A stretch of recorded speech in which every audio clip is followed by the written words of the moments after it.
Vamos dar seguimento aos nossos estudos. Os irmãos sabem que nós estamos já há bastante tempo, acho que vai para 5 meses ou mais, que estamos falando somente daquele tema da conferência do ano passado, 2017, né? A fim de que todos sejam um, tendo como base os capítulos 14 a 17 do Evangelho de João, e tendo como texto áureo João 14, 6, quando Jesus, respondendo a Filipe, ele diz: eu sou o caminho, a verdade e a vida. Ninguém vem ao Pai a não ser por mim. Um texto extremamente complexo, porque traz a ideia de muitas verdades ali dentro desse pequeno texto. E temos visto Cristo, então, como a vida, apresentamos nas primeiras mensagens, Cristo enquanto a verdade, e aí começamos a falar Cristo enquanto a vida, ou melhor, desculpe-me, Cristo enquanto o caminho.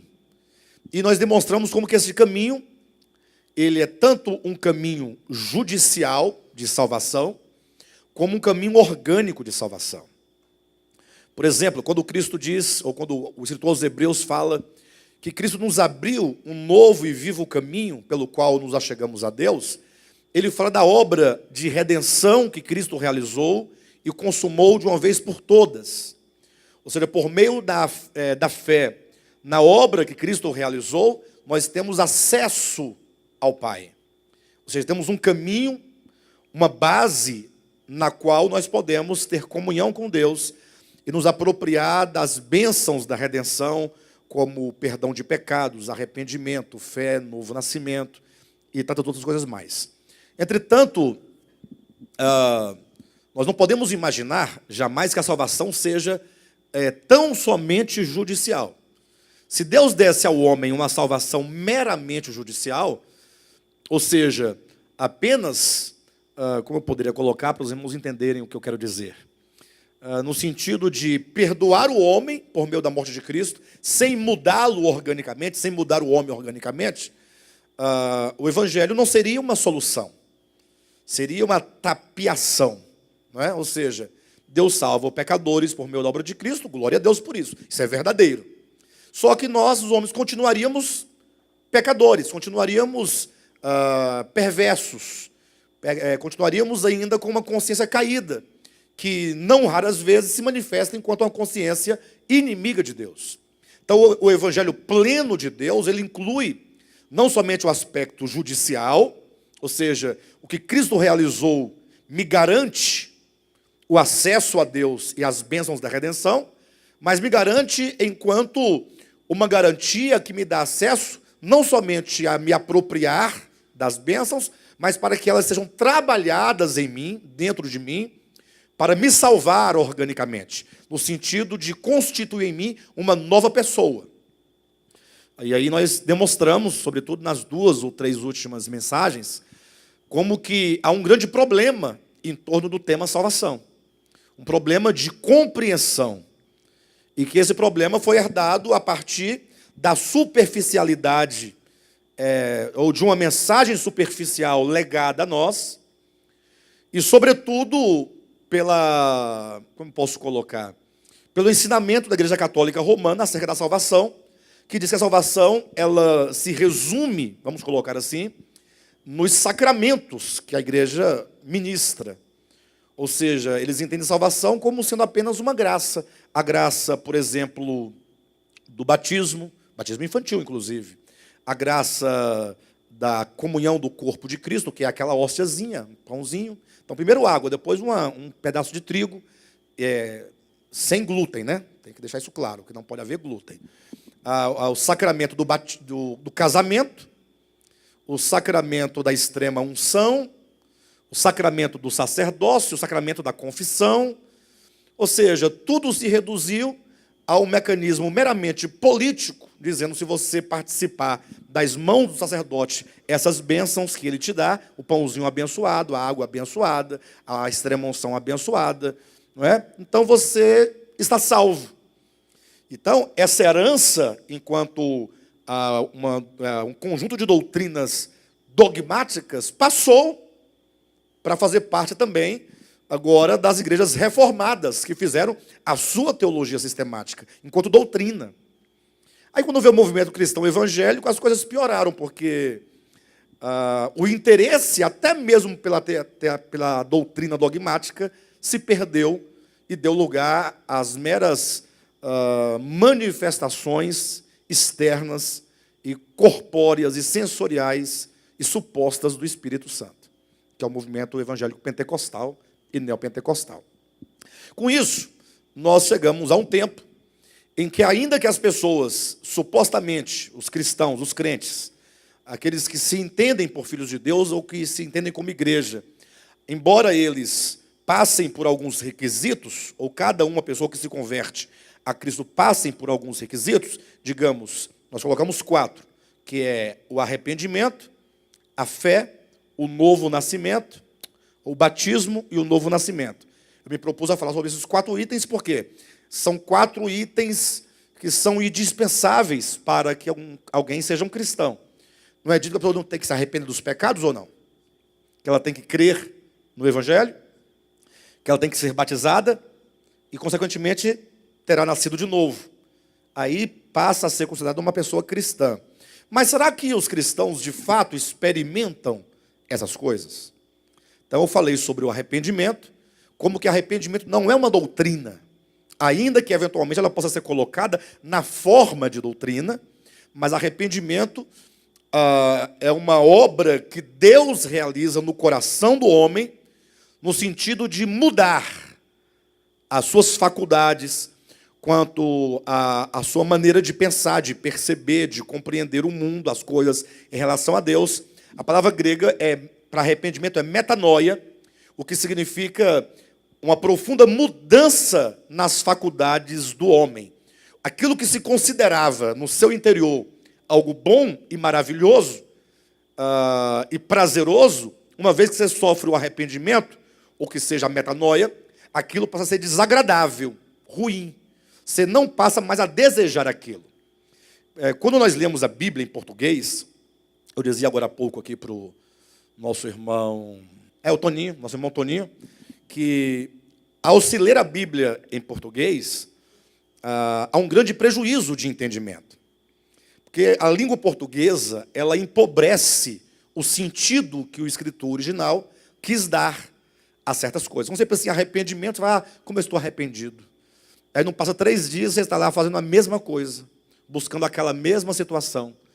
Ora, mas se você se arrependeu, por que então você voltou a fazer? Porque não houve mudança de mente, não houve mudança de vontade, não houve mudança de coração. Ou seja, houve apenas, quem sabe, um momento de consciência pesada, de uma acusação profunda, e você ficando acusado, entristecido, até angustiado, você achou que aquilo era um arrependimento, mas na verdade era só um momento de acusação. Era só mesmo um momento em que você ficou ali sob uma pressão, de um medo, inclusive, de Deus fazer alguma coisa com você, mas não foi arrependimento. Arrependimento implica mudança orgânica das faculdades do homem. E hoje eu quero então passar para o segundo ponto, que seria a fé. Será que o que nós chamamos de fé é exatamente fé, no sentido bíblico? No sentido que a Escritura, ou os escritores bíblicos quiseram dar a essa palavra? Ou, sobretudo, no sentido neotestamentário? E é de se pensar. Nós temos que rever tudo isso, porque eu não duvido da fé de ninguém, nem do arrependimento de ninguém, mas talvez a nossa experiência seja pouco profunda por não compreendermos o sentido profundo daquilo que nós praticamos, ou daquilo que nós acreditamos. Então, quero que vocês abrem suas Bíblias, por gentileza, no Evangelho de João, no capítulo 6, e aqui nós vamos construir o conceito de fé.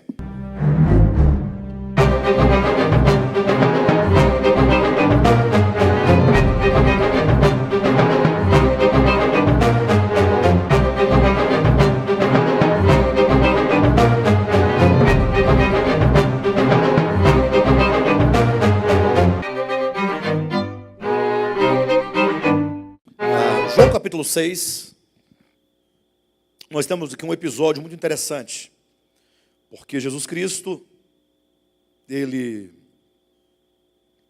é o episódio em que ele multiplica os pães e os peixes, e alimentam uma multidão de galileus, uma multidão de hebreus, uma multidão de judeus. Vamos colocar nesses termos. Por que eu estou enfatizando que ele alimenta uma multidão de judeus, de galileus, de pessoas? Isso por uma razão muito simples, porque quando você pensa no povo hebreu, você logo relaciona com a fé. Um povo crédulo. Eles tinham a lei, tinham os profetas, tinham os salmos, tinha a esperança da vinda do Messias. Portanto, eram pessoas que criam, vamos colocar nesses termos, em Deus. Ocorre que Cristo, num dado momento, ele multiplica os pães e os peixes, ele alimenta uma grande multidão que o acompanhava. No final da tarde, ele despede as multidões e ele, então, parte durante a noite para o outro lado do mar.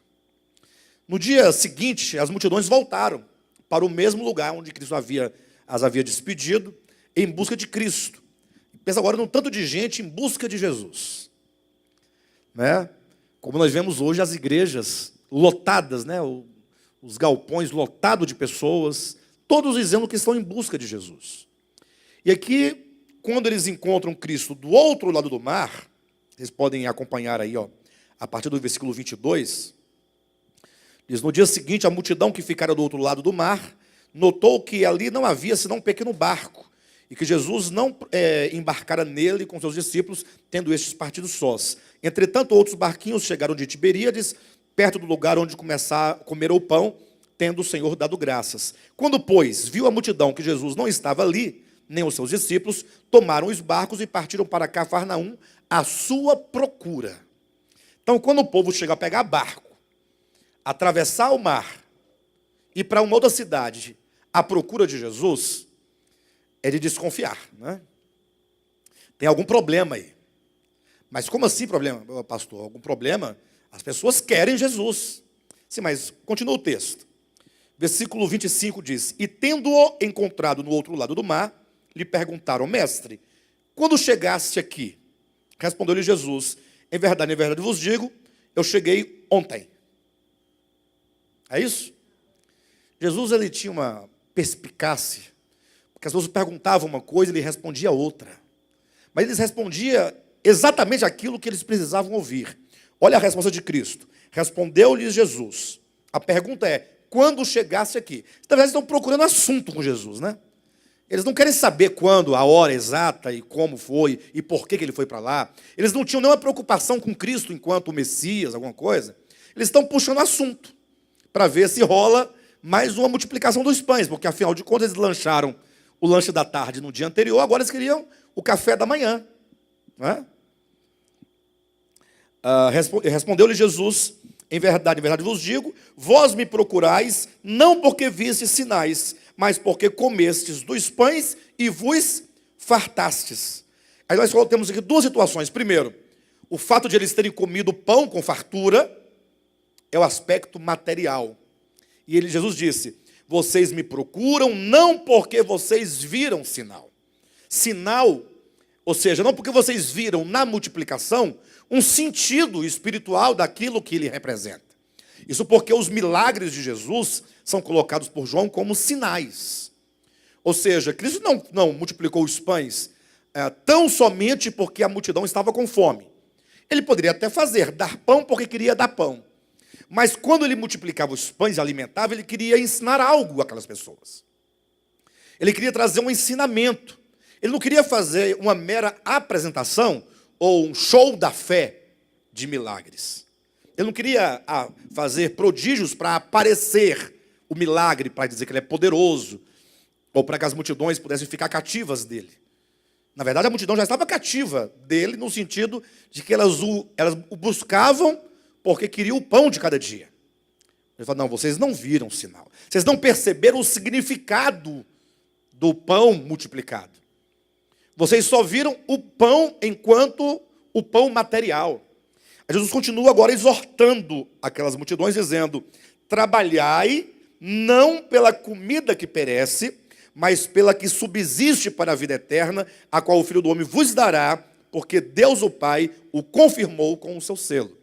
Ele diz: olha, a vida, podemos colocar a vida, não vida cristã, mas a vida espiritual, a espiritualidade, deve ser vivida não enquanto a busca de coisas materiais. Ou seja, não pode ter uma religião estabelecida nas bases de uma busca incessante daquilo que é material, que é o dinheiro, aquilo que é imediato, que satisfaz a necessidade urgente do corpo.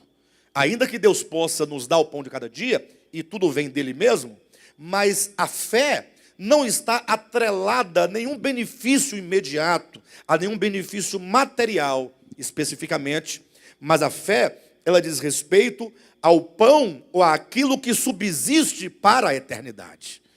E, infelizmente, nós vivemos num tempo de um pragmatismo terrível. Ou seja, as pessoas, elas, por exemplo, o Brasil, uma nação tipicamente cristã, tipicamente religiosa. As pessoas vão às missas, vão às novenas, vão às consagrações, vão às vigílias, vão aos congressos, elas vão aos cultos, mas o que se busca nesses lugares de fato e de verdade? Essa é a grande questão. Até mesmo num terreiro de feitiçaria, de macumba, o que se faz lá? As pessoas, não raras vezes, estão em busca de alguma coisa que elas possam obter. De alguma ajuda imediata que elas possam obter de um espírito, de uma entidade, do Espírito Santo, de Deus, sei lá de quem, do demônio, mas sempre querem ganhar e receber alguma coisa. Não é sem razão que o cristianismo, na linha evangélica, tem crescido muito por causa desse pragmatismo religioso de liquidações de bênçãos temporais. Então, igreja que não faz campanha, por exemplo, que não oferece a cura para o câncer, a cura do caroço, a cura imediata, né? Que o evangelho garante a cura do espírito, da alma e do corpo. É uma cura plena. Mas a igreja que não faz aquela campanha para oferecer qualquer bem imediato, ela é e será uma congregação de poucas pessoas. E essas poucas pessoas que estiverem ali, elas terão certamente compreendido que você trabalha pelo pão material, trabalhando arduamente, né, para você ganhar o seu pão de cada dia, de acordo com o seu país, a sua nação, os meios de produção, de ganhar dinheiro. Você quer um carro? Simples. Você trabalha, né, secularmente, aí você ganha o seu dinheiro, você poupa, você economiza e você compra o carro.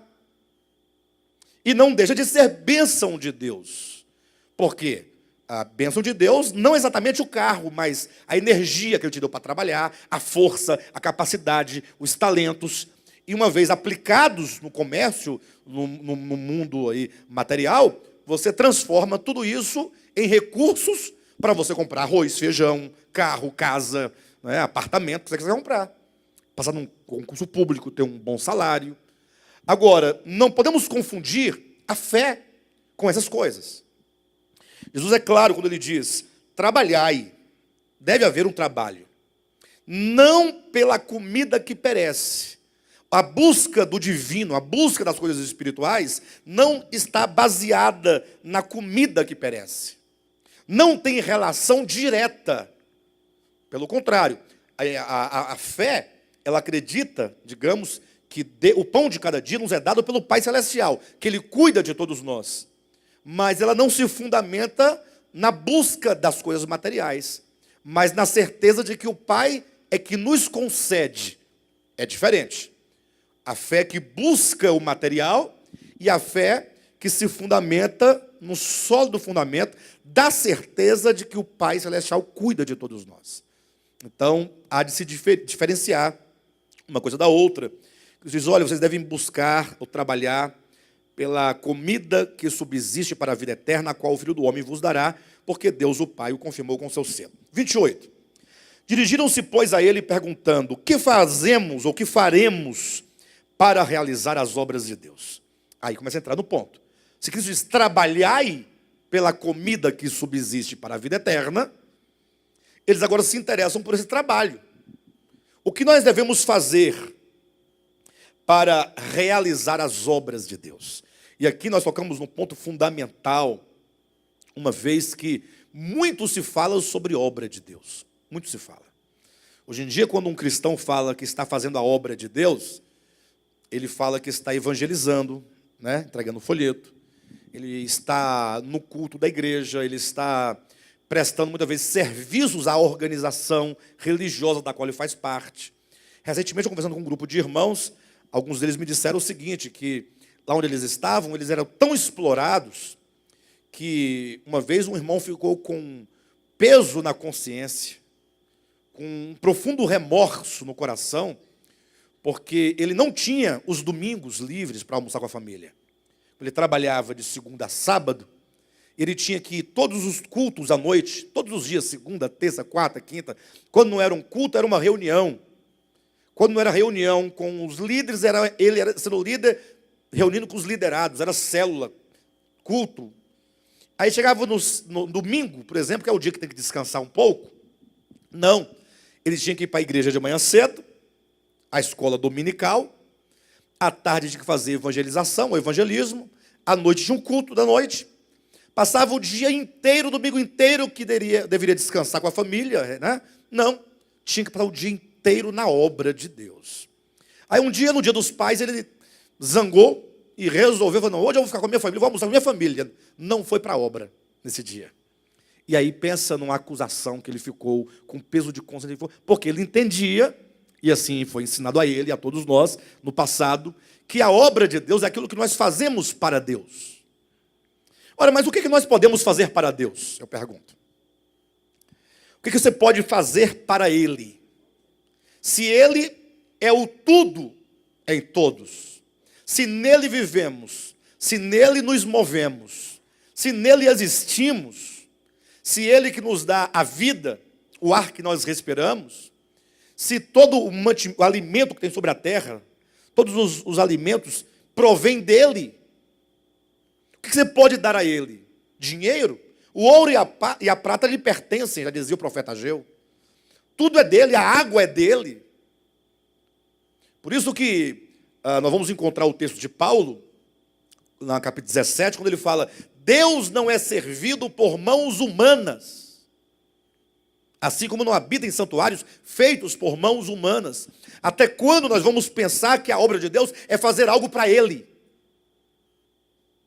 Não podemos fazer nada para Deus. Absolutamente.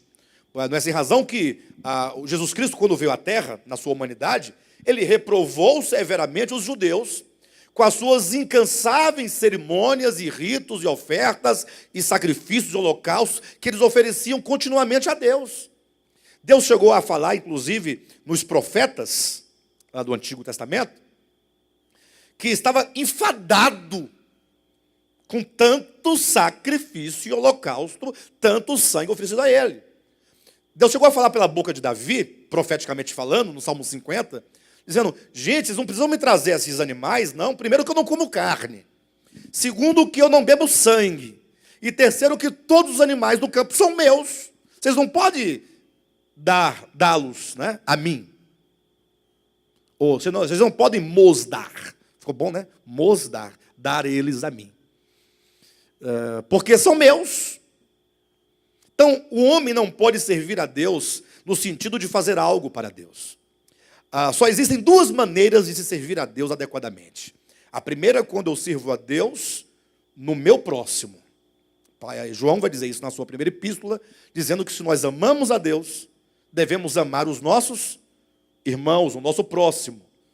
E se nós não amamos o próximo, a quem nós vemos, como podemos dizer que amamos a Deus a quem não vemos? Olha, em outras palavras, o amor a Deus, ele deve ser vivido enquanto um reflexo para o outro, no sentido de esse amor ser o meio pelo qual eu amo o meu próximo, servindo-o, abençoando-o. Então, quando você serve ao seu próximo, você está servindo a Deus. Quem diz isso na Escritura? Essa é a invenção do Alexandre? Não, Mateus 25, 31 em diante. Quando vier o Filho do Homem, no trono de sua glória, na glória dos seus anjos e do seu Pai, se assentará no trono de sua glória, e ele reunirá todas as nações da terra em torno de si. E ele separará uns dos outros, como o pastor separa ovelhas de cabritos. Os cabritos à esquerda, as ovelhas à direita. Então ele dirá aos que estiverem à sua direita: vinde benditos do meu Pai, possuí por herança um reino que vos está preparado desde a fundação do mundo. Olha que maravilha. Vocês querem saber por que vocês são bem-aventurados e por que entrarão para esse reino preparado desde a fundação do mundo para vocês? Porque eu tive fome e vocês me deram de comer. Eu tive sede, vocês me deram de beber. Eu estive nu, vocês me vestiram. Estive com fome, vocês me saciaram e me mataram minha fome, me dando alimento. Eu estive preso, vocês foram me ver. Aí eles ficaram assim meio sem saber. Falaram: senhor, desculpe, mas a gente não tem essa lembrança de quando fizemos isso pelo Senhor. Afinal, quem é o Senhor mesmo? A gente nem sabe quem é o Senhor. Quando foi que nós estivemos com fome e te demos de comer? Quando foi que você esteve nu e nós te vestimos? Não nos lembramos. Aí Cristo responde dizendo: quando vocês fizeram isso a um desses meus pequeninos irmãos, a mim vocês fizeram. Entendeu? Então, se serve a Deus servindo ao outro. Só que quão difícil é para o homem caído, tomado de egoísmo, servir o outro. Servir o outro verdadeiramente.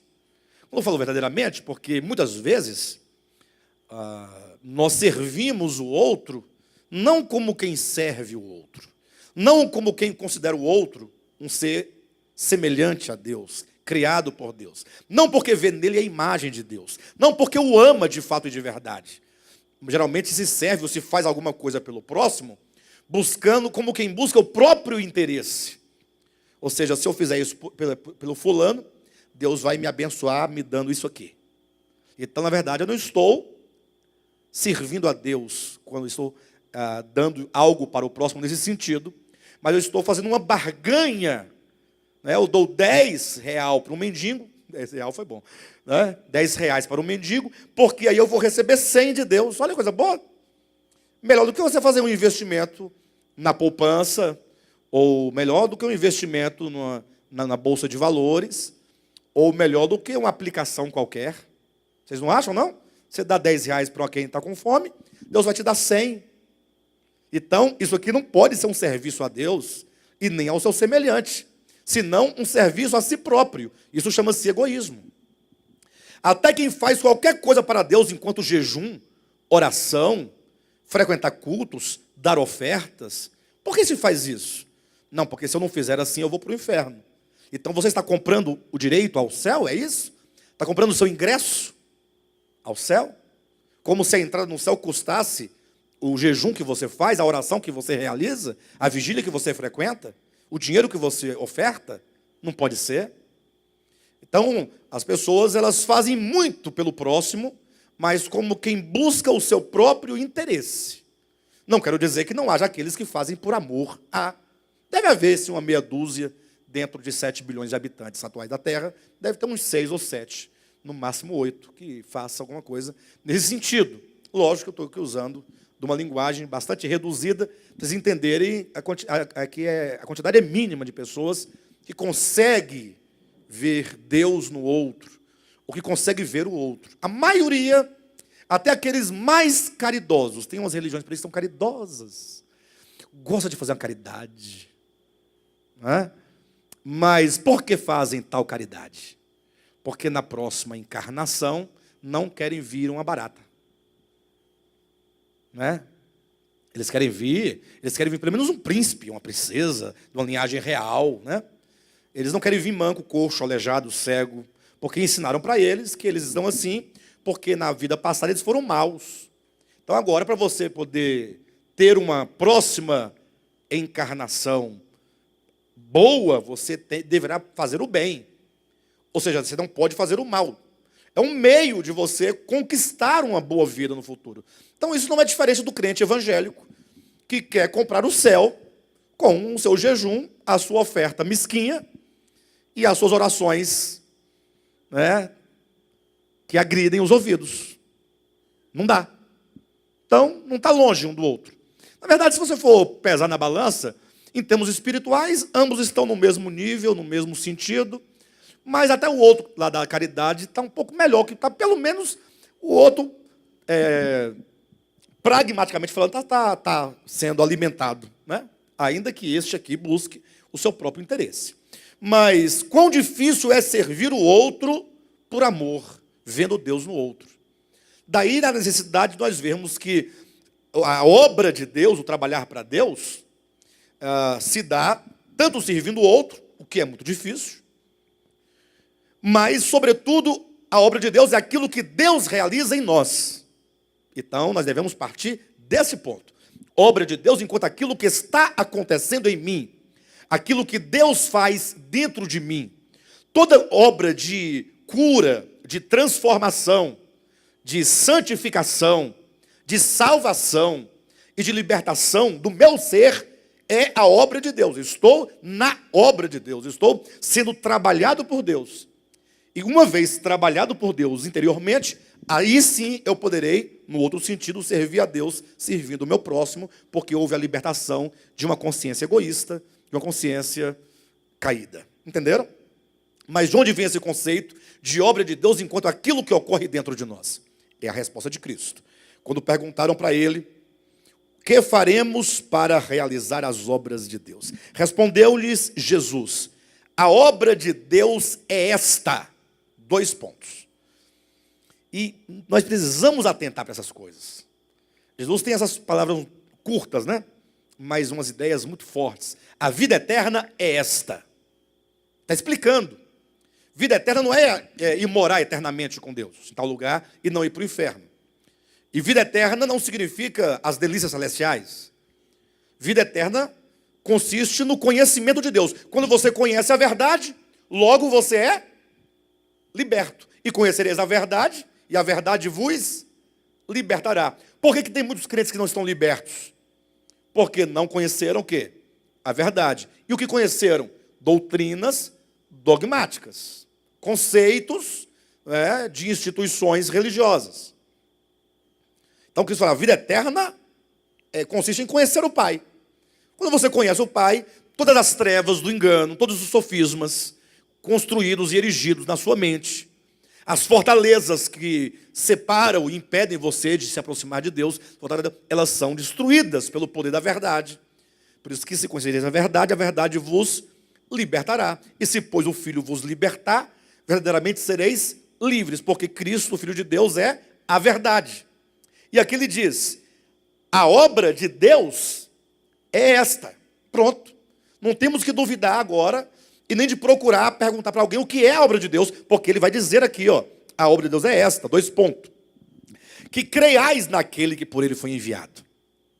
Então, o crer no enviado de Deus é a obra de Deus. Não está na sua Bíblia isso ou não está? A obra de Deus é esta, 2 pontos, que creiais. Se você disser isso para um cristão evangélico, ele vai dizer assim, não entendo. Ele não pode dizer que é mentira, porque Jesus foi quem falou. Mas ele não pode entender como pode ser a obra de Deus, isso. Ele vai dizer, porque eu criei em Deus, quando me converti. Ou ele poderá dizer, eu creio em Deus.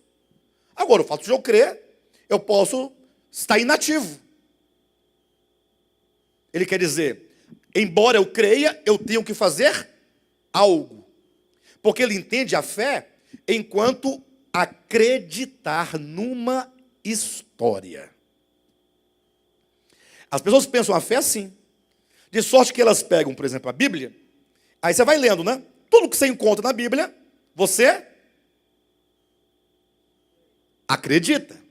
Por quê? Não, porque está na Bíblia. Se está na Bíblia, se alguém disser qualquer coisa diferente, que soe diferente no seu ouvido, você fica preocupado.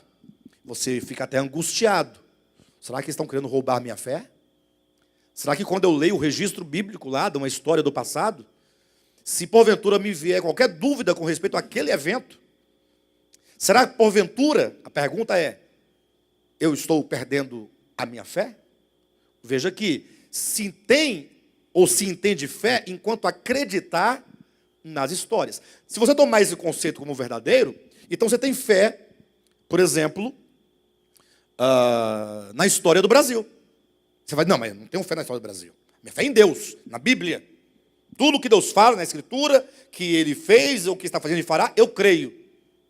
Mas qual é a diferença entre você acreditar que o Brasil foi descoberto no ano de 1500 e você acreditar que o povo de Israel saiu do Egito no dia da Páscoa.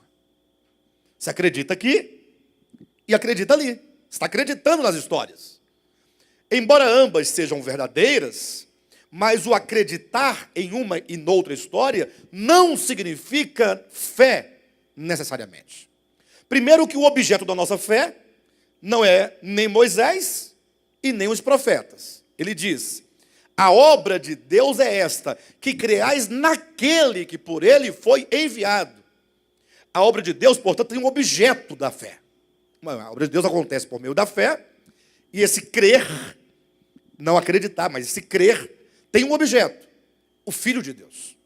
Só se crê verdadeiramente não quem crê nas histórias bíblicas, porque infelizmente os cristãos, eles vivem de histórias bíblicas, e as histórias bíblicas, embora verdadeiras ou fatuais, vamos falar hipoteticamente, para os irmãos entenderem um pouco, não te agrega mudança interior. Você pode gritar, pregando, por exemplo, as pragas do Egito, espumando a boca do lado, dizendo que Deus fará o mesmo contra todo aquele que não aceitar a Jesus, por exemplo. Tudo bem, está escrito lá, está tudo certo, não tem nada errado. Mas isso agrega o que para você? Isso transforma você ou te torna uma pessoa mais violenta? Ou gera em você uma expectativa de que o seu inimigo vai se amanhecer amanhã cheio de tumores? Se ele amanhecer com um furúnculo e ele arrebentar, tipo aquele vulcão quando explode, sabe aquele pulso amarelo, meio talhado e meio escuro, meio mal cheiroso. Olha, isso é Deus pesando a mão. Ou seja, você pregar, gritar e ouvir uma mensagem nesse sentido te faz melhor ou gera uma expectativa de vingança? Gente, eu passei a minha vida inteira ouvindo: Deus está vendo, Deus vai pesar a mão. Mas aqui mesmo nesse ministério a gente ouve direto pessoas na expectativa de que alguma coisa ruim vai acontecer com alguém, porque Deus vai dar um jeito de quebrar a perna do indivíduo, fundir o motor do carro dele. Deus não funde o motor do carro de ninguém. O motor do seu carro funde quando você colocou o óleo no carro.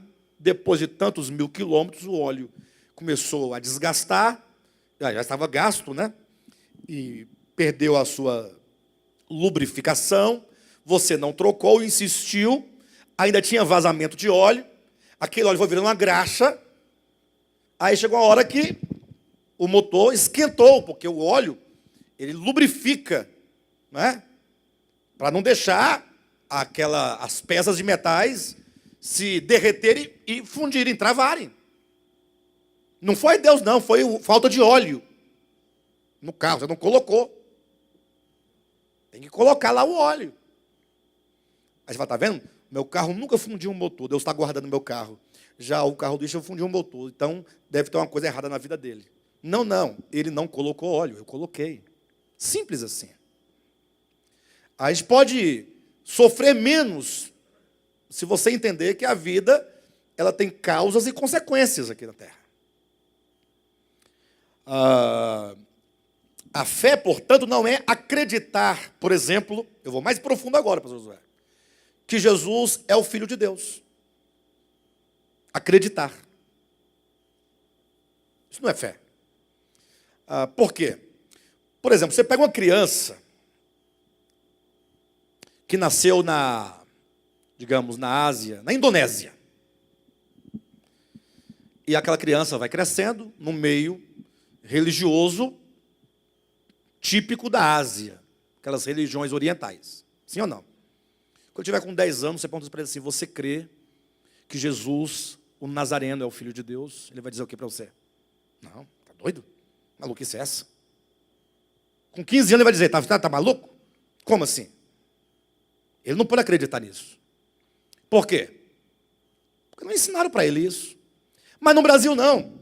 Tem criancinha, o pessoal manda no WhatsApp, menininho de 5, 6, 7 anos, pregando com fervor, falando em língua e falando de Jesus, numa crença terrível. Ele está sendo ensinado a acreditar. mas não a exercer fé naquele que foi enviado. Eu não estou dizendo que a fé no enviado de Deus não traz salvação, não disse isso. Eu estou fazendo a distinção entre o crer e o mero acreditar. Acredita-se que Jesus morreu na cruz pelos nossos pecados, porque não tínhamos como acreditar de modo diferente, porque ouvimos isso desde a primeira série. No meu tempo tinha ensino religioso. A gente tinha que aprender essas coisas. Na escola dominical, com meu avô, minha avó, minha bisavó, minhas tias, meus tios, estava cercado de pessoas dizendo, Jesus morreu por você, Jesus morreu por você. Você passa a acreditar naquela história, mas não necessariamente a exercer fé na obra de Cristo. Vocês vejam que não há nenhuma crítica com respeito à morte de Cristo. A crítica é com respeito à tradição e à cultura que te leva a acreditar em fatos bíblicos, em fatos históricos, mas que não necessariamente seja a fé verdadeira. Tiago, na sua epístola, ele instaura esse tema da fé. Ele diz, olha, existem dois tipos de fé, ele vai dizer. Tem aquela fé dos demônios, né? Que eles acreditam tanto que Deus é um só, que eles chegam a tremer, mas que não muda a vida deles, não transforma eles de demônios a anjos bons ou daimons bons. Eles continuam sendo demônios, mas eles acreditam que Deus é só um. Não está lá? Vocês acreditam que Deus é um só? Fazeis bem, porque até os demônios acreditam, ou lá na sua Bíblia em português está creem, que estremecem. Mas será que eles então são salvos em Jesus, os demônios, porque eles creem? Não. Eles têm uma convicção e uma certeza de conhecimento, de causa. Como você talvez não tenha o conhecimento de causa, mas você acredita na história contada, narrada. Eu posso acreditar assim. Agora, a fé é algo orgânico, é algo que te leva, vamos ver isso daqui a pouquinho, a tomar para si e se apropriar daquilo em que você crê de fato e de verdade. Tiago vai dizer que a fé, ela em si só, ela é produtiva, ela produz algo. A fé, um cristão faz, eu estou fraco na fé. Eu fico pensando, você está fraco na fé? O que você quer dizer com isso? Você quer dizer que você está desanimado em ir para a igreja? É isso que é fraco na fé? Você está sem força de jejuar, de orar? Aquele crente que não está conseguindo orar mais. A Bíblia tem muito tempo que não lê. Os cultos, deixa para trás. Né? Nem lembra o último dia que foi ao culto, a um culto. Né? Eu estou fraco na fé. Ora, fé, ela não existe em termos quantitativos, mas em termos qualitativos. É lógico que essa fé pode crescer dentro de você, na sua experiência. Mas ela em si mesma não pode crescer em volume, em tamanho. Fé é uma questão de qualidade, não de quantidade. Ou você crê ou você não crê. Você não fala, eu tenho uma fé fraca. Aí você está falando de acreditar. Porque eu posso acreditar mais ou menos. Você acredita nisso? Eu acredito. Pode ter sido que tenha sido assim mesmo, mas pode ser que sim ou ser que não. É uma fé fraca. Meia fé. Mas a fé da salvação, dom de Deus, ela é una. E tanto é verdade que ela não tem extensão e tamanho, mas qualidade, é o potencial que age dentro do ser humano, que Paulo vai dizer que assim como há um só Deus, há uma só fé. Ou seja, é um potencial divino que nos leva a crer nas coisas divinas, que é dele, é um só, e está em mim, está em você. A fé, ela você pode ter uma experiência de crescimento de fé, no sentido de experiências. Como é dito em Romanos 1,17, que o Evangelho é o poder de Deus para a salvação de todo aquele que crê, e essa experiência do Evangelho ocorre de fé em fé. Aí sim, é a experiência, a justiça de Deus do Evangelho, ela opera dentro de você de fé em fé, ou seja, de uma experiência a outra. Agora, essas experiências são determinadas pela fé que você já tem no Evangelho. Então, Cristo aqui apresenta a fé no Filho de Deus, a fé no enviado de Deus como sendo a obra de Deus. Então, muitos não podem entender por que a fé, ao crer naquele que foi por Deus enviado, seja a obra de Deus, porque eles sempre pensam fé enquanto acreditar. Nós devemos recuperar o conceito de fé, recuperar o conceito de crer. E como é que nós vamos recuperar esse conceito, pastor? Você agora traz umas coisas estranhas.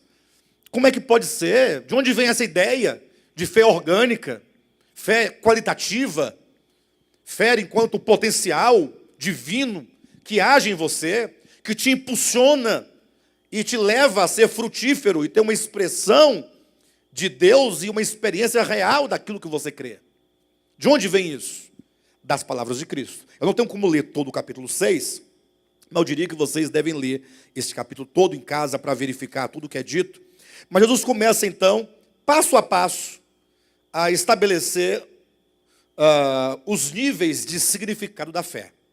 A primeira coisa que ele faz para dar a entender o significado de fé, e é esse o significado que nós temos que recuperar, é quando Jesus começa dizendo assim: bem, vocês vão entender o que significa crer, então. Porque vocês querem saber o que é a obra de Deus, eu disse que é crer naquele que foi por ele enviado. Agora, em que consiste esse crer? Em que consiste essa fé? Primeiro Jesus fala: eu sou o pão da vida. É a primeira proposição que Cristo estabelece na relação entre fé e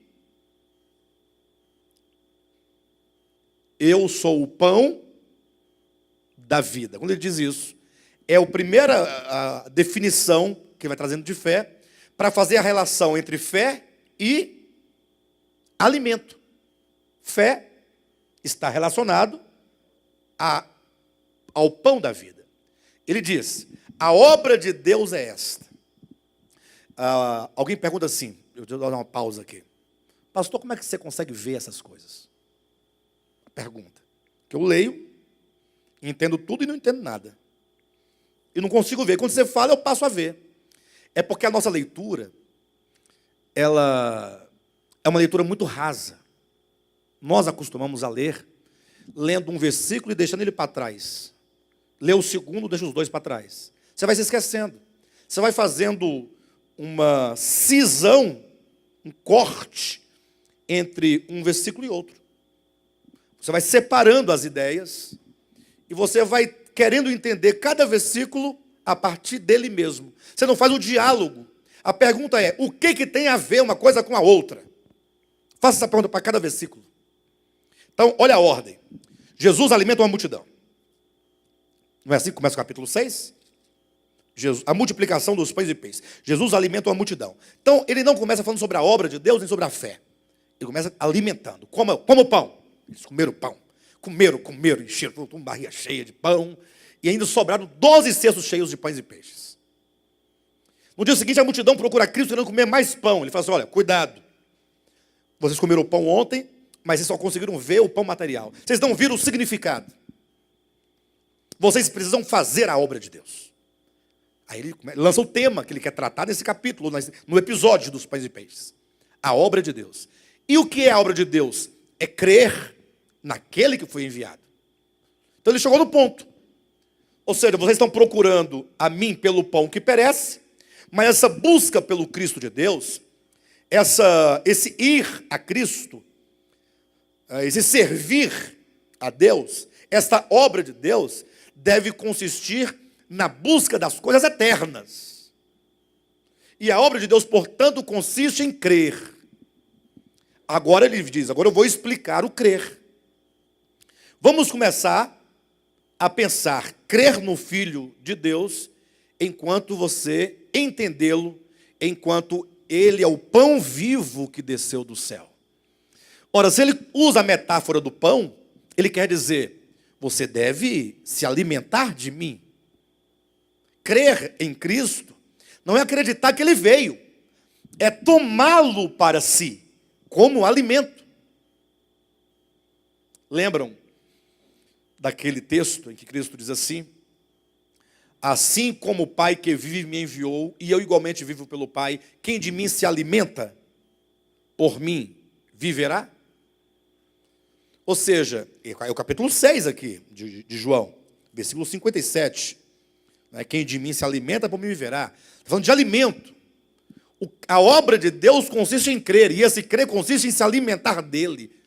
Sabe aquele texto de João capítulo 1, versículo 12, quando diz: mas a todos quantos o receberam, deu-lhes o poder de serem feitos filhos de Deus, a saber, os que creram no seu nome. Crer é o mesmo que receber.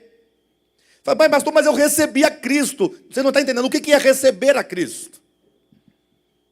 Até não se fala receber, se fala hoje em dia aceitar. Você aceita Jesus? Não, eu aceito. Ué, quem é que rejeita Jesus?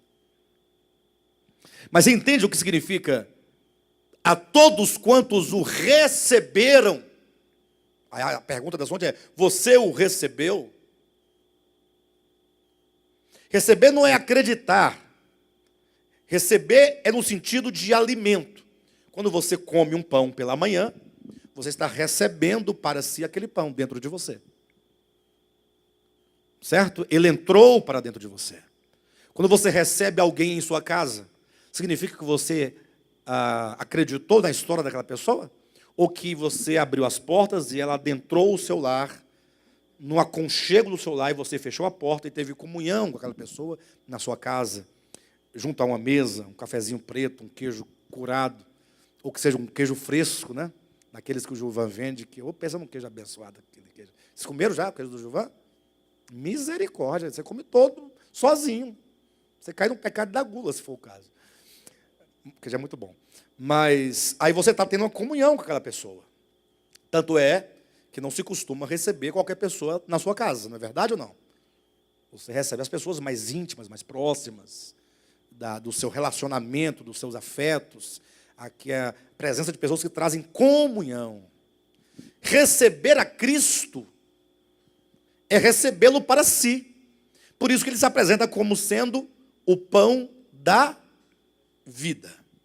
Aí a discussão fica aqui acirrada quando os judeus falam: não, Jesus, mas Moisés nos deu o maná no deserto. Aí Jesus responde assim, olha, veja bem, versículo 30. Então lhe disseram: que sinal fazes para que o vejamos e creiamos em ti? Quais são os teus feitos? Faz alguma coisa para a gente acreditar. Eles querem acreditar e não crer. Versículo 31, eles dizem: nossos pais comeram o maná no deserto, como está escrito, deu-lhes a comer pão do céu. Ou seja, nós acreditamos em Moisés, porque Moisés realizou um feito que nos fez acreditar nele. Ou seja, nós damos o crédito a Moisés enquanto profeta, porque Moisés deu pão, maná, para o povo comer no deserto. Aí Jesus, sempre no mesmo problema. Onde é que se dá o problema? Sempre nos evangelhos. Com Moisés. E nunca mudou de lá para cá. É falar de Moisés, tem um problema com a mente farisaica, a mente arcaica, a mente judaizante. Eles acreditavam tanto em Moisés, que eles chegaram ao auge do acreditar, matando a Cristo. Porque Cristo não se enquadrava, usando um termo aqui do bispo Josué, ou que é de costume ele usar, Cristo não se encaixava na matriz canônica veterotestamentária. Uma matriz é um protótipo, é um modelo, uma forma, a partir da qual você pode fazer vários daquele jeito, daquele primeiro. Você pode fazer uma produção em série daquele primeiro. Então, a Torá era a matriz canônica, é a medida, a matriz de medida da verdade. Quando Cristo veio, eles estavam sempre tentando encaixar Cristo aqui dentro e não conseguiam. Porque Cristo curava no sábado, não encaixava no que estava escrito lá no decálogo, não encaixava. Você não pode ser de Deus, você não pode. Como que você é de Deus se você transgride o sábado? Capítulo 5 de João, leia. Capítulo 12 de Mateus, leiam. Não encaixava. Quando eles viram que não tinha jeito, aí juntou a falta de encaixe com o problema do coração dos judeus. Vamos matar, porque a gente resolve o problema desse homem. Só matando, porque isso vai dar um trabalho. Ele prega umas coisas contra a lei, contra Moisés. E Estevão não foi diferente. Estevão morreu porque a pregação dele também não se enquadrava nos moldes do Antigo Testamento. Ele falava, não, vocês estão loucos? Deus não habita em santuários feitos por mãos humanas. Não há contradição entre Antigo e Novo Testamento, nenhuma contradição. Há desentendimento dos hebreus e desentendimento dos crentes. O problema é o desentendimento do homem. Êxodo 25, versículo 8. Façam-me um santuário para eu habitar no meio de vocês. É claro ou errado? Ou é escuro? Essa expressão. 25, 8 de Êxodo. Far-me-eis um santuário para que eu possa habitar no meio de vós. Ok. Deus mandou fazer o quê, pastor Josué? Um santuário. Moisés fez um santuário. Tudo certo? Tudo certo, não? Alguma dúvida? Deus mandou fazer o santuário? Não está em Êxodo capítulo 25, versículo 8? Moisés fez. Quando ele fez o santuário, de acordo com o modelo que Deus deu, porque Deus deu a planta, ele estava sendo o quê? Fiel em toda a casa de Deus. Ele foi fiel. Deus mandou, ele fez. Deus deu a medida, ele obedeceu. Olha como ele era fiel. Aí vem o profeta Isaías. Tem que vir. Para quê? Para trazer, ou para elevar os hebreus a mais um degrau. Esse aí, far-me-eis um santuário, não é que está errado. É o primeiro degrau. Isso aí é o que Paulo vai chamar em Colossenses de... Isso aí é o rudimento. O que Jeremias vai falar, o Isaías vai colocar, é trazendo uma luz no rudimento, para você entender que Deus não quer aquilo. Mas ele não quer o que ele pediu? Não, é porque ele pediu como uma primeira exigência para você poder passar para um segundo degrau. Quando você passa para um segundo degrau, você tem que tirar os pés do primeiro degrau. O problema é que a pessoa quer subir o segundo degrau, mas quer ficar com um pé no degrau anterior. Não, abandona esse degrau, senão você não ascende. E se você for para o terceiro, abandone o segundo. Por quê? Porque a revelação é progressiva. Veio o profeta Isaías, capítulo 66, Antigo Testamento. Ele lia a Torá de Moisés, vamos colocar nesses termos, viu, pastor José? Lia a Torá, né? Entendeu? Tinha conhecimento, tudo certo. Aí ele diz, assim diz o Senhor. Opa! O céu é o meu trono, a terra é o estrado dos meus pés. Dá para ter uma ideia da dimensão, não? É lógico que essa linguagem aqui, ela não é uma linguagem, uma figura de linguagem, como é que diz? Que aumenta, como é que é? Hipérbola. Não, não é uma hipérbola. Porque não é um exagero. Aí nós talvez teríamos que criar uma figura de linguagem que seja inversa à hipérbole. Ou seja, por mais que ele diga, o céu é o meu trono, e a terra do estado, ele não está aumentando a dimensão dele. Ele está usando uma dimensão mínima à nossa compreensão, porque ele transcende a tudo. Então, é o oposto da hipérbole. Nem me recordo no momento se existe essa figura de linguagem. Hoje não existe essa figura de linguagem, porque só pode ser usada em relação a Deus. Nesse sentido. Aí você fala assim, puxa, mas se o céu é o trono, é o assento, ele se assenta nos céus, olha o tamanho dele. E a terra, o planeta todo, é onde o pé dele está firmado? Aí vem a pergunta de Deus, pelo profeta Isaías. Que casa me edificareis vós? Vocês estão malucos? Que casa? Eu pergunto. Isaías é contra Moisés? Não. Mas como não? Ele está colocando em xeque o que Moisés falou em Êxodo 25:8. Não está colocando nada em xeque. Ele está dizendo, subam mais um degrau. É hora de avançar. Quando chega no Novo Testamento, ou pelo menos no tempo da encarnação de Cristo, Jesus fala mais um degrau. Ele fala, destrui esse santuário e em 3 dias eu vou colocá-lo de pé novamente. Falava ele com respeito ao seu corpo.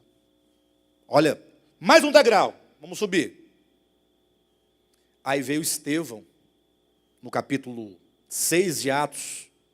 Depois Paulo, no capítulo 17 de Atos, dizendo, agora não precisa de usar mais metáfora, nem figura de linguagem. Agora a fala é expressa. Deus não habita em santuários ou casas feitas por mãos humanas. Ponto. Aí Paulo começa a dar dimensão na ideia. O Deus que fez os céus, que fez a terra, que fez o universo, pode habitar numa casa feita por você?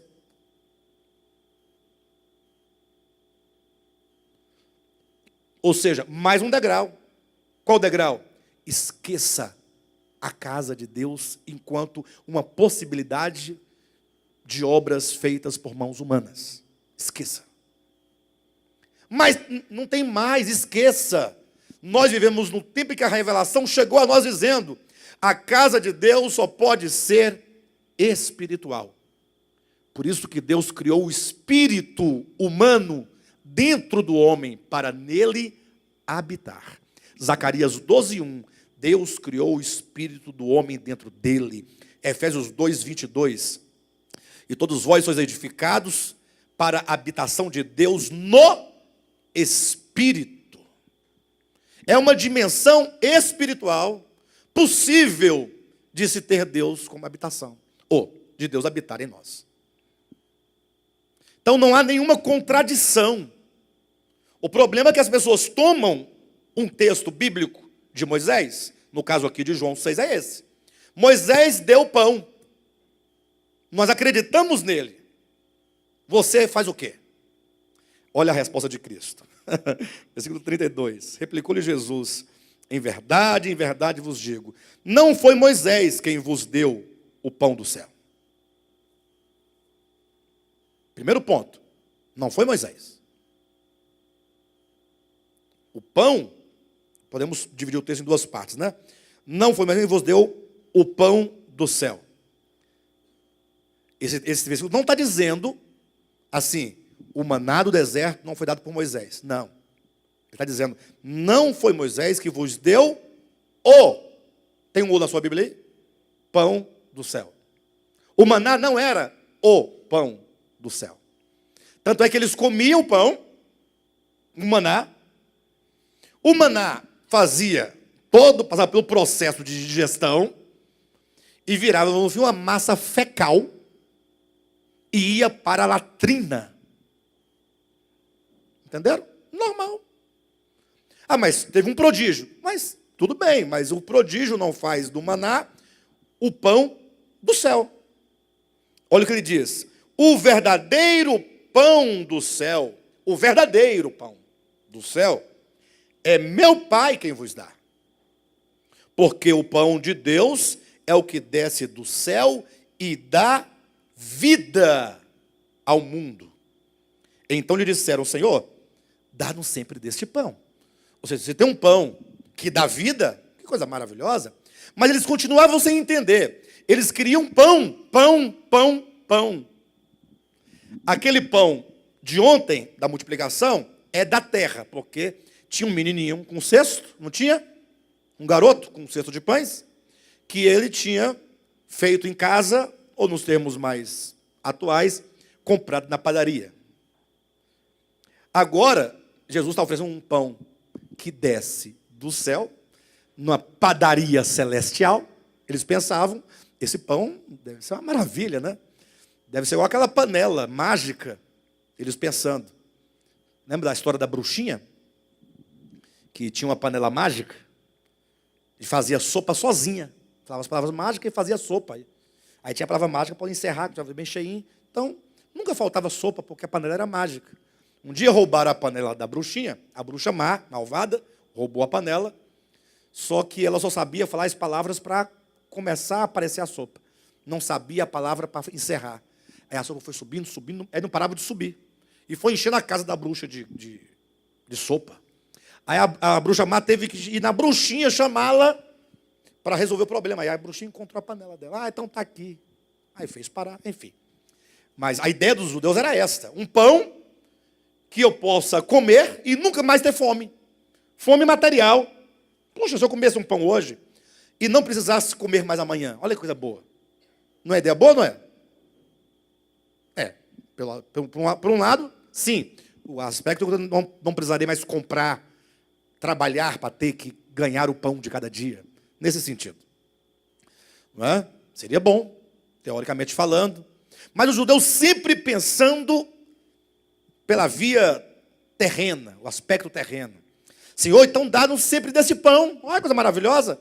Olha, eu como pão da padaria celestial, os anjos tudo com aquele chapéu na cabeça branco, aquela roupa branca, farinha do céu, tudo do céu, fermento do céu, fogo do céu, o forno do céu, só pão. Então, versículo 35, declarou-lhes, pois, Jesus, para a decepção dos judeus, né? Eu sou o pão da vida. Mais um degrau. Agora, você está entendendo a questão de crer no Filho de Deus. Primeiro, para você entender, tem que entender o alimento. A fé numa relação com o alimento. Quem tem fé, come.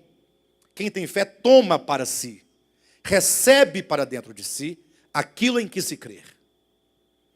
Segundo, esse pão, enquanto alimento, que deve ser recebido, comido, é o próprio Cristo de Deus. Crer em Cristo, portanto, é comê-lo. E para que não ficasse dúvida, Jesus Cristo diz, olha, quem come da minha carne e bebe do meu sangue, esse tem a vida eterna. Aí os judeus não aguentaram, falaram, não, aí parei, porque não tem lógica. Esse homem está chegando ao absurdo de falar agora de canibalismo. Não é? Agora ele quer que a gente coma a carne dele. Que a gente pratique a antropofagia, comer carne humana. É louco, beber sangue.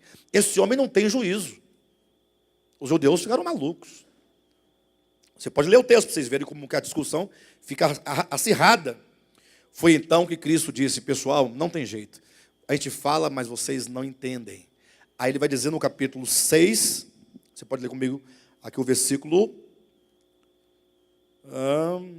53. Respondeu-lhe Jesus, em verdade vos digo, se não comerdes a carne do Filho do Homem, não beberdes do seu sangue, não tendes vida em vós mesmos. Quem comer a minha carne e beber o meu sangue, terá a vida eterna, e eu o ressuscitarei no último dia. Os judeus não entenderam, né? Eles não entenderam.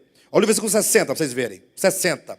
Muitos dos seus discípulos, tendo ouvido tais palavras, disseram, duro é esse discurso. Não dá para ouvir essas conversas. Comer a carne de Jesus, não dá. Não é por aí, Jesus. Não, Moisés deu pão, foi do céu. Não dá. E aí, eles abandonaram a Cristo. Mas, mesmo tendo o restante da explicação, que eu vou apresentar agora para vocês, até hoje se pensa desse mesmo modo que comer a carne de Cristo é comer a carne dele, beber o sangue. Não é sem razão que a Igreja Católica Apostólica Romana criou o tal do mistério da transubstanciação. Quando eles pegam, eles fazem na padaria uma hóstia, um pãozinho de trigo, sem glúten, né? Diga-se de passagem, e aquele pãozinho somente na mão de um sacerdote. Viu, pastor Rosa? Só na mão de um padre ou dos seus superiores, bispo, arcebispo, cardeal ou papa. Na minha mão não serve, nem na sua. Só na mão da casta religiosa. Daqueles que detêm a graça de Deus. Aquele pãozinho, uma vez abençoado, eles dizem, agora, você pode não parecer, né? Porque na minha vista continua a mesma coisa, não mudou nada, na minha vista, na minha visão. Ele diz, agora isso aqui não é mais trigo. Deixou de ser? Houve mudança de substância. Mudança. E qual foi a mudança? Agora você tem aqui o corpo, a carne, o sangue, a alma e a divindade de Jesus Cristo. Quando você então comer, você estará comendo o quê? A carne dele e bebendo o sangue dele. Eu não sei se isso aí faz parte da fé ou é uma crença no meio católico. Mas já ouvi dizer, tem uns que colocam a língua assim para fora. Aí o padre coloca lá em cima, aí ele recolhe a língua. Quando ele recolhe, aí gruda no céu da boca, né? Aí dissolve.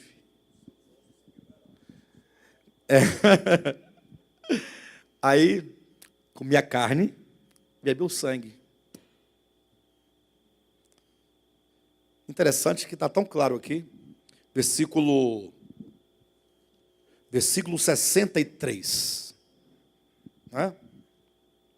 Quando os judeus se escandalizaram, preste atenção, quando os judeus se escandalizaram com o fato de comer a carne de Cristo e beber o sangue de Cristo, Jesus responde, o Espírito é o que vivifica. Espera aí, o senhor acabou de falar aqui que quem come a carne e o sangue tem vida eterna, é vivificado. Ele diz, não gente, para, não é a carne e o sangue, é o Espírito, é que dá vida. O Espírito de Cristo, não é a carne e o sangue. Mas Jesus também, você bem falar, primeiro que você é pão, depois carne e sangue. Agora não é mais, agora já é o Espírito. É porque eu estou te levando a uma compreensão do significado de crer em mim. Quem dá vida é o Espírito. Ele diz, a carne para nada aproveita. Ainda que vocês dessem aqui uma mordida e arrancassem um pedaço, não ia dar nada. Vocês vão comer pedaço de carne e no final não ia resolver a vida de vocês. Quem dá vida é o Espírito, não é a carne. Mas entenda que crer em Cristo é o mesmo que recebê-lo.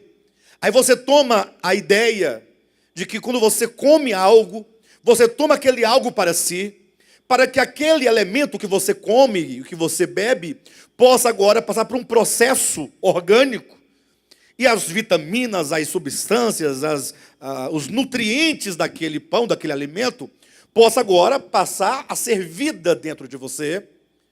Por exemplo, a sua beleza depende da sua alimentação. A sua pele depende da sua alimentação. Seus cabelos dependem da sua alimentação. O brilho dos seus olhos depende da sua alimentação. Quando você se alimenta bem, todas aquelas vitaminas e nutrientes dos alimentos vão te dar uma pele, um corpo nédio, uma pele lustrosa, olhos vivos, né? Ou não? Aquele alimento não passa a fazer parte de você ou não passa? Irmã Júlia, o alimento, quando você come, ele não te constitui, ele não se torna vigor dentro de você? Não se torna vida? Você está com fome, muito tempo sem se alimentar, vai ficando fraco. Você come, aí dá aquela sustância. Então, a fé é o ato de tomar Cristo para dentro de você, como quem come a sua carne e seu sangue. Lembrando que não é um comer literalmente a carne, mas é o que então? O Espírito é o que vivifica, a carne para nada aproveita.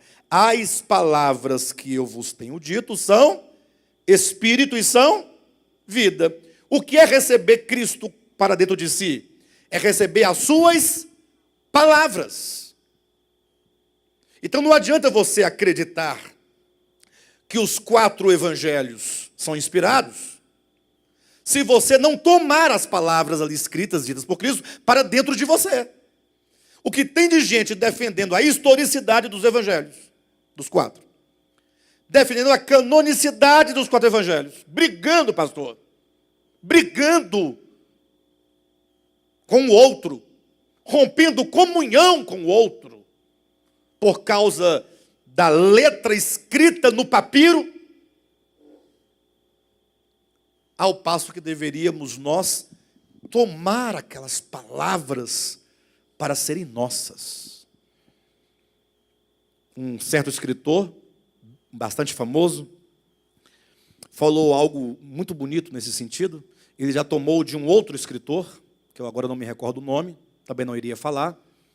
Eu vou tentar reproduzir o pensamento, porque eu não vou ter de cor as palavras dele. Mas ele diz assim, olha, quem escreve, não, ler e escrever,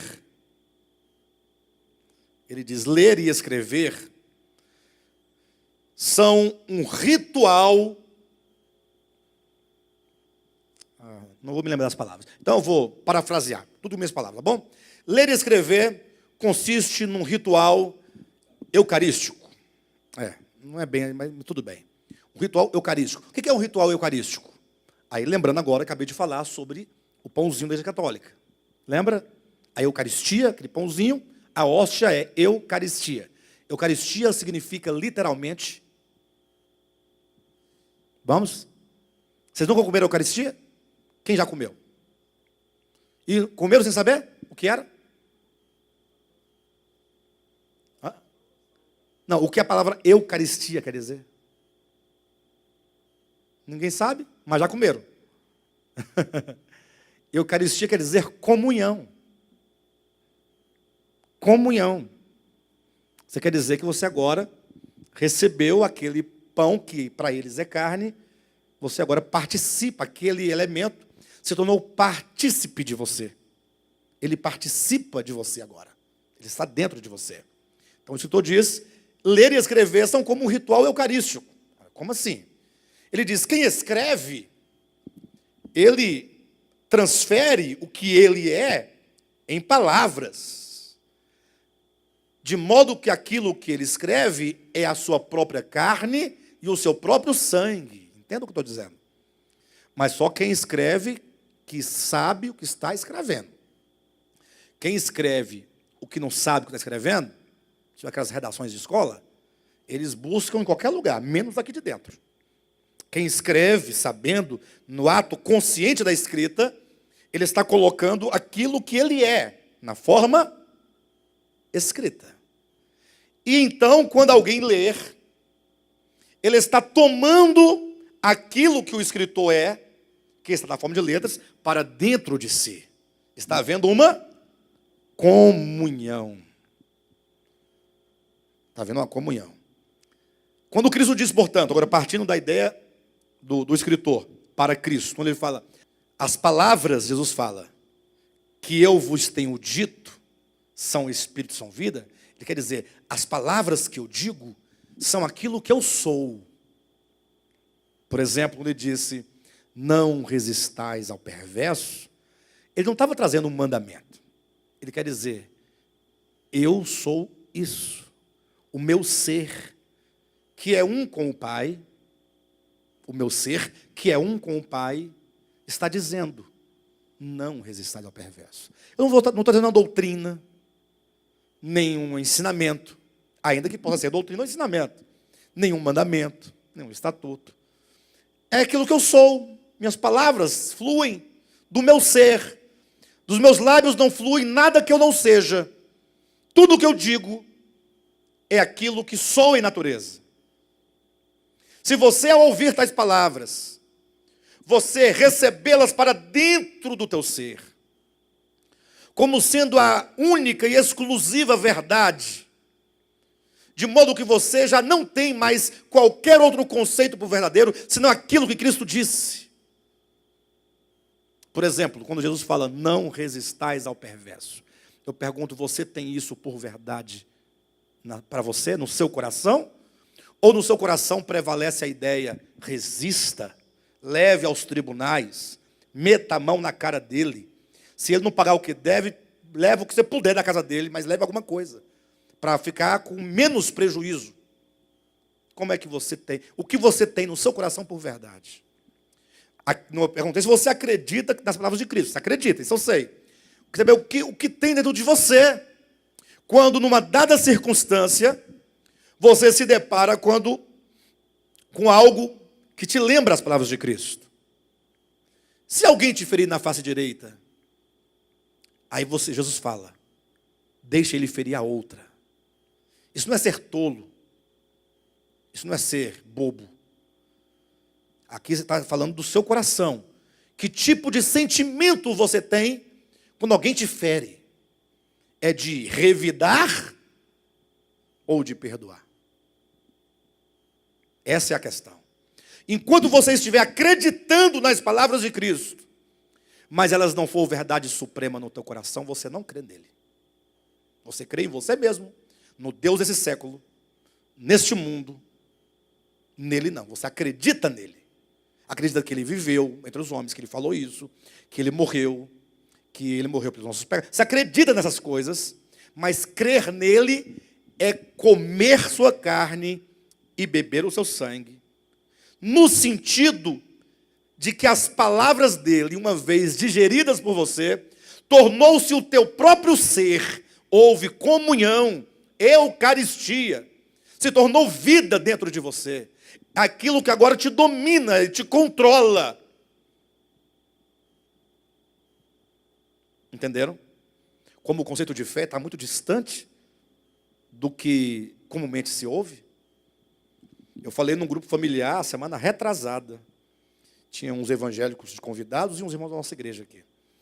E aí no final, para arrematar, antes de comer um lanchinho ali, lá na casa do irmão, eu falei, olha, para eu ser honesto com vocês, eu diria, eu não tenho um número preciso, não tem como precisar, porque eu não fiz nenhuma pesquisa de campo, mas eu diria que 95% dos crentes nunca creram em Jesus Cristo.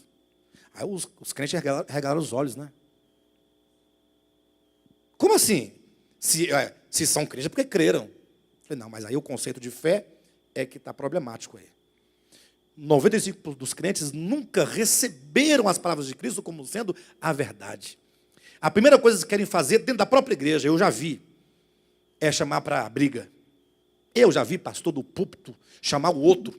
Vem me encarar aqui, vem cá, vamos sair nós dois aqui no tapa aqui. Vamos ver quem pode mais. Você também lembra, Silvio, disso? Outra atitude é chamar a polícia para prender esse desgraçado, safado, pilantra, vagabundo. Não é assim ou não é? Mandar para o inferno, amaldiçoar. Quem faz isso não pode dizer que crer em Cristo, porque não comeu suas palavras, de modo a tais palavras agora fazerem parte do seu próprio ser.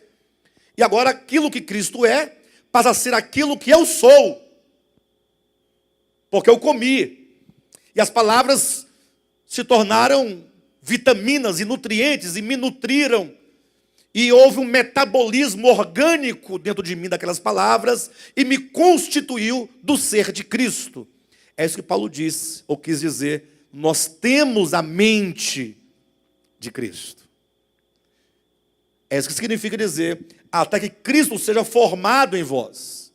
Mas eu quero que vocês não se desesperem, porque a experiência de fé, ou de salvação, que inclui a fé, a experiência é um processo. O mais importante é que você comece a partir de então a não defender nada de canonicidade, mas a tomar as palavras para dentro de si.